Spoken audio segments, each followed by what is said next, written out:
Namaskar. I hope you're all fine and you're watching the videos. Last video थोड़ा लंबा था पर informative था. अगर नहीं देखा है प्लीज़ देखिएगा उसको. राइट. ओके, आज हम बात करने वाले हैं मेल्टडाउन के बारे में. एक टर्म है जो यूज़ होती है बहुत ज़्यादा ऑटिस्टिक बच्चों के लिए. क्या हो गया जी, आज हमारे बच्चे का मेल्टडाउन हो गया. अब ये मेल्टडाउन क्या चीज़ होती है? बड़ी सिंपल सी टर्म में मैं बताती हूँ मेल्टडाउन क्या है, जो कि हम सभी के साथ होता है. जब हम किसी सिचुएशन के लिए बहुत एंग्शियस हो जाते हैं, उसको हैंडल नहीं कर पाते हैं, तो क्या होता है सोच के देखिए क्या होता है हमारे को. हमारे जितना भी कॉग्निटिव प्रोसेस है, क्या है वो? सोचना, समझना, सीखना, इन सब चीज़ों के ऊपर एक पूर्ण विराम सा लग जाता है. राइट. तो मेल्टडाउन हर एक के साथ में किसी ना किसी टाइम पे ज़रूर हुआ होगा. अब लेट्स टॉक अबाउट कि ये इसका असर किस किस चीज़ के ऊपर पड़ता है जब मेल्टडाउन होता है, जब हम सिचुएशन को हैंडल नहीं कर पाते, बहुत झंझलाहट होती है हमारे को. तो इसका असर हमारे हमारे सेंसेस के ऊपर पड़ता है. हमारे देखने की शक्ति, सुनने की शक्ति, छूने की शक्ति, टेस्ट करने की शक्ति. राइट. और हमारी जितनी भी सेंसेस हैं, जो हमारी सेंसेस हैं, उनके ऊपर असर पड़ता है. अब बात आती है कि ऐसा क्यों होता है. आप अपना एग्जाम्पल खुद का लेके देखिए. कभी ना कभी ऐसा हुआ होगा जब आपको बहुत गुस्सा आता है, आपसे कुछ चीज़ हैंडल नहीं हो रही है, कुछ गड़बड़ हो गई है सिचुएशन, आप किसी की बात सुनना नहीं चाहते, आप किसी को देखना नहीं चाहते. ठीक है, आप हट जाओ, मैं मेरे को छोड़ दो थोड़ी देर के लिए अकेला. ऐसा ऐसा हमारा एटीट्यूड हो जाता है. राइट. होता है कि नहीं? कोई आके हमारे को पेसिफाई भी करता है, पकड़ने की कोशिश करते, नहीं ऐसा नहीं, छोड़ दो, हाथ मत लगाओ मुझे. हम सब करते हैं. It happens with all of us. Right now, अब इसके अगर हम देखें तो इसके कॉजेज क्या है, क्यों होता है ये. पहली चीज़, जैसे कि मैंने पहले भी आपको अभी अभी बताया है, एक चीज़ होगी सेंसरी. सेंसरी क्या हुआ? कोई सेंसरी इशू है, कोई ऐसा कंसर्न आ गया है. जैसे कि आप बच्चे को कहीं बाहर लेके गए, मान लीजिए रेलवे स्टेशन पे लेके गए किसी को लाने के लिए, तो वहाँ पे क्या होता है, रेलवे स्टेशन बहुत ज़्यादा क्यास होता है, शोर होता है, नॉइज़ है. तो उससे क्या होएगा, खास करके हमारे ऑटिस्टिक बच्चे जो होते हैं उनको पसंद नहीं है, हाथ ऐसा लगा लेंगे. उनको सुनना नहीं है, सुनना नहीं चाहते, वो इतनी तेज़ उनको डिस्टर्ब करती है वो आवाज़. राइट. वो हो गया. कोई घर में आ गया, कोई गेस्ट आ गया मान लीजिए, तो सब लोग बिजी हो जाते हैं, गेस्ट के साथ में बातचीत कर रहे हैं, विच इज़ नेचुरल, हम सभी के साथ में होता है. तो वो बच्चा जो है लेफ्ट आउट फील करता है, कम्युनिकेट कर नहीं सकता, वो डिस्टर्ब हो जाता है. राइट. आपने उसके रूटीन में कोई चेंज कर दिया और उसको कहा कि अब ऐसा नहीं, ऐसा करेंगे, तब भी उसको दिक्कत हो जाती है. ओके. फिर एक और चीज़ है इसको, इमोशनल कॉज. इमोशनल कॉज क्या होएगा? We get overwhelm by our emotion sometimes. मान लीजिए फादर को टूर पे जाना है, चले गए, अब याद आ रही है पर हम एक्सप्रेस नहीं कर पाते, बता नहीं पाते. तो हम जब नहीं कर पाते तो हम रेस्टलेस हो जाते हैं, इधर उधर जा रहे हैं. ठीक है, बता नहीं पा रहे हैं, चीज़ों को धक्का लगा रहे हैं, पर क्या हो रहा है ये हम किसी को कन्वे नहीं कर पा रहे हैं. ओके. और हमारे को कोई पसंद नहीं आता है, कोई चीज़ हमारे को अच्छी नहीं लगती है, या हमसे ले ली जाती है, हमारे को खाने को नहीं दिया जाता है, तब हमारे को दुख हो जाता है. तो तब भी हम ऐसे हो जाते हैं. राइट. तो हमारा बिहेवियर बिल्कुल चेंज हो जाता है. उसके हम आगे बात करेंगे. एक और कॉज है, वो क्या है? हमारे स्केड्यूल में अनप्रिडिक्टेबिलिटी है. हमारे को रोज़ आदत है, सुबह हम उठते हैं और फिर हम को गुड मॉर्निंग कहा जाता है, हम कहते हैं जाइए वॉशरूम जाइए, फ्रेश होकर आइए, फिर हमारे को ब्रेकफास्ट मिलेगा. ओके. ऐसा हमारा कोई सिस्टम बना हुआ है, ऐसा हमारा स्केड्यूल बना हुआ है. पर किसी दिन घर में बिजली नहीं होती है, अचानक चली गई, कुछ प्रॉब्लम हो गई, तो सब लोग बिजी हो गए, इसमें लग गए, हाँ जी चलो इसको बुलाया, इलेक्ट्रिशियन को बुलाया, देखो क्या हो रहा है. उस वक्त बच्चा थोड़ा निगलेक्ट हो गया और खाना जो पहले मिलना चाहिए था वो बाद में मिल रहा है, नाश्ता. तो दिस इज़ नॉट एक्सेप्टेबल. हमारे को आदत हो गई एक पर्टिकुलर रूटीन की, तो हम बहुत चिड़चिड़े से ऐसा हो जाते हैं, हम रेस्टलेस हो जाते हैं, गुस्सा आ जाता है हमारे को, हम अपने इमोशंस को कंट्रोल नहीं कर पाते हैं, बिहेवियर को कंट्रोल नहीं कर पाते हैं. So unpredictability is also very very critical.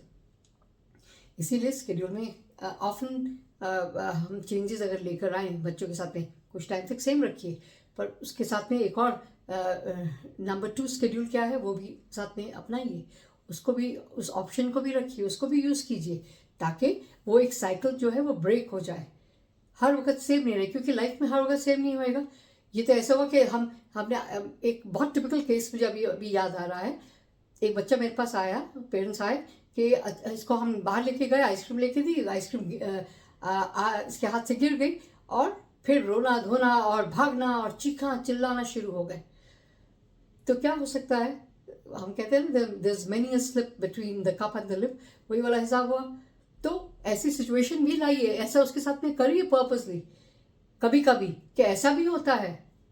ज़रूरी नहीं है कि जिस चीज़ को खाने बैठे हैं या करने बैठे वो हमारी पूरी हो जाए, राइट। तो ये आदत अगर मैं बच्चों की बात कर रही हूँ, मैं साथ में ये भी सोच रही हूँ अभी कि तो बड़ों के साथ में भी होता है। हम झुंझला जाते हैं, गुस्सा जाते हैं, जिस रास्ते से रोज जा रहे हैं वहाँ पे अगर रोड ब्लॉक लगा हुआ है, कोई काम चल रहा है, तो हम एकदम से हमारे को झुंझलाहट हो जाती है, क्या हो रहा है, ये कैसा हो गया। So we all as humans get into this mode of कि ऐसा तो होएगा ही होगा हमारे साथ, हम तो जाएंगे, हम इसके बाद में ये करेंगे। हम ये नहीं देखते कि कोई एक्सीजेंसी भी आ सकती है।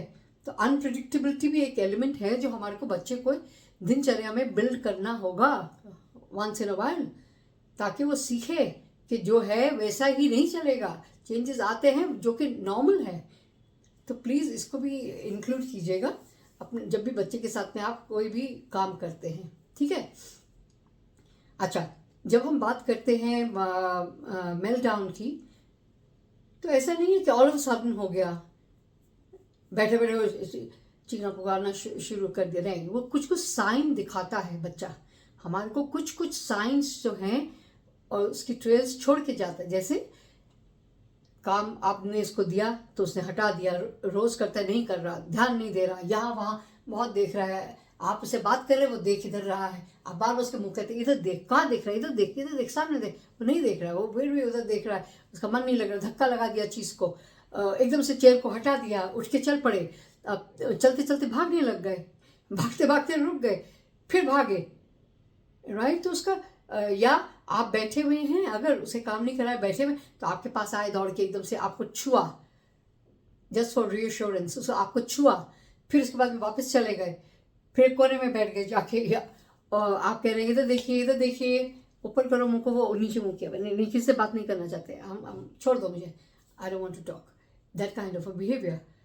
साइंस हमें दिखते हैं, या चलते चलते एकदम से ऐसा शुरू कर दिया, अब ये क्या हो रहा है, ठीक से चलो, या काम करें, ये क्या करना शुरू कर दिया, तुम्हारा काम करें, तुम काम इधर देख रहे हो, फिर इरिटेट हो रहे हैं, फिर चिल्ला रहे हैं, चीख रहे हैं, ओके। सो या धक्का मारने की कोशिश कर रहे हैं, आपको वहां से निकलने की कोशिश कर रहे हैं। These are the signs we have to look for.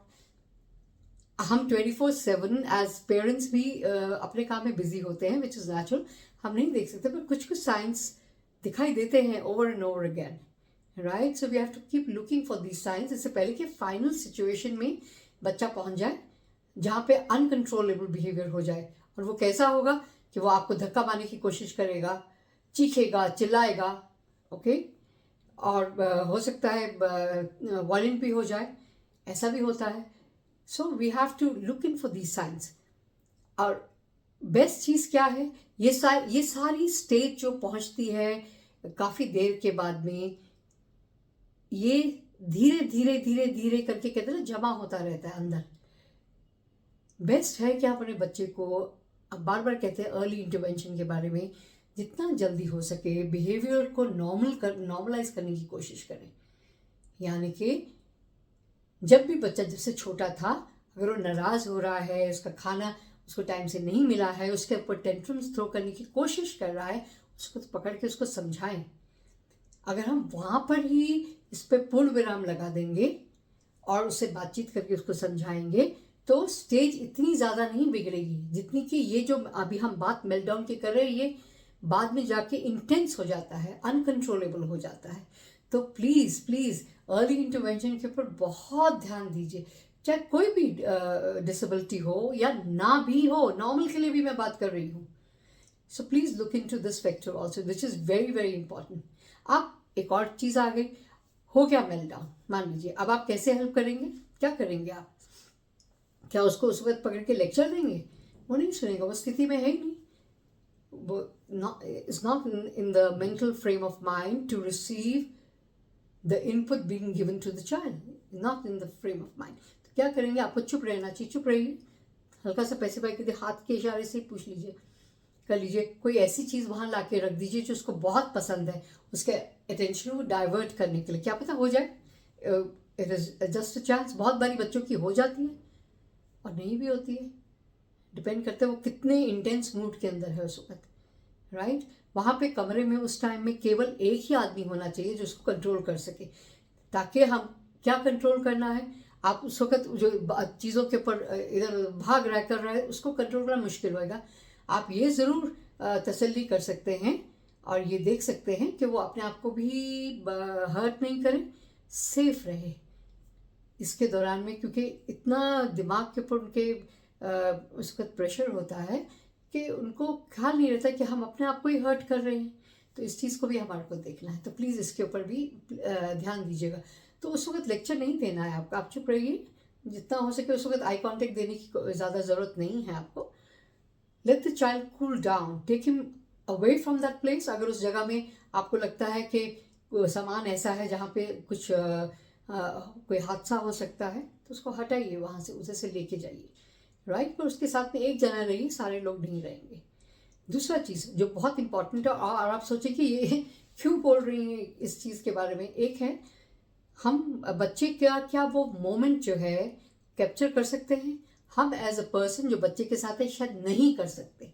तो क्या हम पहले से किसी के साथ डिसाइड कर सकते हैं, अगर ये बहुत ऑफन होता है ऐसा मेल्टडाउन, कि जब ऐसा होगा तो आप इसका वीडियो बनाएंगे, राइट। मैं बताती हूँ क्यों बनाएंगे। और उस वक्त आप बच्चे को कंट्रोल कर रहे हो, वीडियो बना रहे हो, चुपचाप बना रहे हैं, आपने वीडियो बना लिया, उसको अपने पास में रख लिया। It is a very good aid for making the child realise, talking to the child to show him कि देख ये क्या हुआ था, बाद में दिखाने के लिए। अभी तो नहीं दिखाएंगे आप, एक दो दिन के बाद में उससे बातचीत करने के लिए ये बहुत ही अच्छी चीज़ आपके लिए बन जाएगी। तो प्लीज़ कोशिश कीजिए कि ऐसा हो। पर फर्स्ट एंड फॉरमोस्ट क्या है, बच्चे को कंट्रोल करना, उससे ज़्यादा इम्पॉर्टेंट चीज़ नहीं है। वीडियो बनाना सेकेंडरी है, पर उसको कंट्रोल करना सबसे ज़्यादा ज़रूरी है। Okay, alright. सो आपने ये सब कर दिया, कोई सामान ला के रख दिया जो उसका पसंदीदा है, हो सकता है उसका टेंशन डाइवर्ट कर रहे हैं आप और वो उस चीज़ को देखे, राइट। ये सब हो गया, सो आपने बाहर से दूर से ऐसे पूछ लिया और उसको काम डाउन होने दीजिए, काम डाउन होने दीजिए। आप भी किसी काम में ऐसे दिखाइए कि आप भी किसी काम में लगे हुए, पर एक साइड से उसको देखते रहिए कि वो गड़बड़ तो नहीं, ऐसा तो नहीं कर रहा कि कुछ उसको दिक्कत हो जाए, बच्चे को ही दिक्कत हो जाए। ठीक हो गया। जब मेल्टडाउन का पीरियड वो ख़त्म हो जाता है, बच्चा थोड़ा शांत हो जाता है, फिर से उससे पूछिए इसी इशारे से, ओके, देखिए वो क्या रिस्पॉन्स देता है। बहुत केसेस में नहीं कुछ बोलते, सिर्फ देखेंगे, मुश्किल से भी देखेंगे आपकी तरफ, या ऐसे करके और फिर नीचे देखेंगे। जो बच्चे मैंने देखे हैं, अब मेरे पास आते हैं, उनके साथ में जब ऐसा होता है तो स्थिति जो होती है, या तो वो थोड़े से रिसेप्टिव होते हैं आपकी तरफ या नहीं होते, they want to be left alone. Why? Because it is very taxing, उनके लिए बड़ा मुश्किल पीरियड रहा होगा, मेंटली भी और फिजिकली भी। बहुत स्ट्रेस वाला सिचुएशन है ये, राइट। तो कोशिश कीजिए कि मेल्टडाउन के बाद में आप उनको थोड़ी देर कूल डाउन होने के लिए छोड़ दें और वहाँ से उधर रहें, पर बातचीत ज़्यादा करने की ज़रूरत नहीं है। उसके बाद एक दिन के बाद, 2 दिन के बाद में बच्चे के साथ में बैठिए, उसको दिखाइए, टीवी के ऊपर प्रोजेक्ट कीजिए, फ़ोन के ऊपर मत दिखाइए। फ़ोन के ऊपर वो असर नहीं आता, टीवी पे इमेज बड़ी होती है और आप देख सकते हैं, पॉज भी कर सकते हैं, सब फैसिलिटी है जो आपके फ़ोन पे है, जर्नली फैसिलिटी अवेलेबल है। सो दिखाइए, उससे बातचीत कीजिए, उसको बोलिए। अगर आप ऐसा इंसान है आप जो उसके साथ में 24/7 रहते हैं जर्नली, तो आप दिखा सकते हैं कि देखो तुम तो कितना अच्छा करते हो, ये क्या हो गया, आज क्या किया ये तुमने, या उस दिन क्या किया था, क्यों ऐसा हो गया था। कोशिश कीजिए, अगर बच्चा वर्बल है उससे पूछिए, क्या पता कुछ प्रॉम्प्ट दीजिए, कुछ बताए, या आपको अगर कुछ पता है तो उसको हिंट दीजिए, राइट। कई बार पता होता है, जैसे मदर्स है उनको बहुत बारी बिहेवियर के बारे में पता होता है, उनको पता होता है ये इसने इसलिए किया है क्योंकि इसको ऐसा ऐसा हुआ था, राइट। तो आप उसको हेल्प कर सकते हैं टू स्ट्रक्चर अ सेंटेंस। अगर वो बोल रहा है, बोल सकते हैं थोड़ा बहुत, और अगर नहीं बोल सकता तो इशारे से बात कीजिए, हाँ ना। अगर उसको कर सकता है तो उससे पूछिए, उसको समझाइए। वो टाइम है कि आप ये सब बात कर सकते हैं, समझाने वाली बात। और कम से कम शब्दों में अपने पॉइंट को कन्वे कीजिए, उसको बताइए कि नेक्स्ट टाइम अगर ऐसा होगा, हम गारंटी नहीं लेते कि नेक्स्ट टाइम ऐसा नहीं होगा, अगर होगा आप बच्चे को बोल सकते हैं तेरे को नहीं अच्छा लगा, कोई आता है तेरे को नहीं अच्छा लगता। और इन साइंस को भी देखते रहिए, जिसके बारे में मैंने पहले बात करी है कि बच्चे को क्या चीज़ है जो उसको पसंद नहीं आई होगी, राइट। तो इन सब चीज़ों के ऊपर आप अटेंशन दीजिए, उससे बात कीजिए, समझाने की कोशिश कीजिए, क्योंकि एक लेवल के बाद में कम्युनिकेशन कर बहुत ज़रूरी है, उसके साथ में बातचीत करना, डायलॉगिंग करना बहुत ज़रूरी है। आप समझाइए, it should not be one way process, वो हाँ बोले नहीं बोले, कुछ सिर हिलाए या कुछ बोल रहा है या कुछ दिखा रहा है, या आपने कार्ड बना रखे जिससे आप वो आपको दिखा सकता है उठा के कि ये हुआ था, कि ये हुआ था, कि ये हुआ था। अगर आपने उसको ऐसे ट्रेन कर रखा है तो इस चीज़ का इस्तेमाल कीजिए। पर हमेशा याद रखिए, इस स्टेज तक हम नहीं पहुंचना चाहते, हम नहीं चाहते कि ऐसे मेल्टडाउन्स हों कि जहाँ पे बच्चा सिचुएशन को हैंडल नहीं कर सके, उसको बहुत स्ट्रेस हो जाए, वो कन्वे नहीं कर सके। तो from the very beginning, for small small things, उनके स्केड्यूल में वेरिएशन लेकर आइए थोड़ी थोड़ी करके, ताकि वो एक फिक्स चीज़ ना हो जाए कि ऐसा ही होना चाहिए, इसके अलावा कुछ नहीं होगा। क्योंकि लाइफ में कुछ फिक्स नहीं है, unpredictability is always always there and change is constant. हम सबको मालूम है बदलाव आता रहता है। तो बदलाव ये भी हो सकता है कोई बीमार हो जाए, घर का फैमिली मेंबर जिसकी आदत हो देखने की, जिसको हर वक्त, अब वो अस्पताल में है, फिर वही रोना धोना, चीखना चिल्लाना। तो these are not good things at all. और इससे बच्चे का ही मेलडाउन नहीं हो रहा, जो साथ में हुआ है वो भी बहुत ज़्यादा स्ट्रेस हो जाता है, उसको भी टेंशन हो जाती है, बहुत डिफिकल्ट है। It's very challenging to handle these kids, right. It is both way. So please ध्यान दीजिए, अर्ली इंटरवेंशन के ऊपर काम करना शुरू करिए। अगर आपके बच्चे छोटे हैं तो, बच्चा बड़ा हो गया है तो इन सब पॉइंट्स को जो मैंने बोला है इनके ऊपर ध्यान दीजिए, देखिए, करिए, करके देखिए।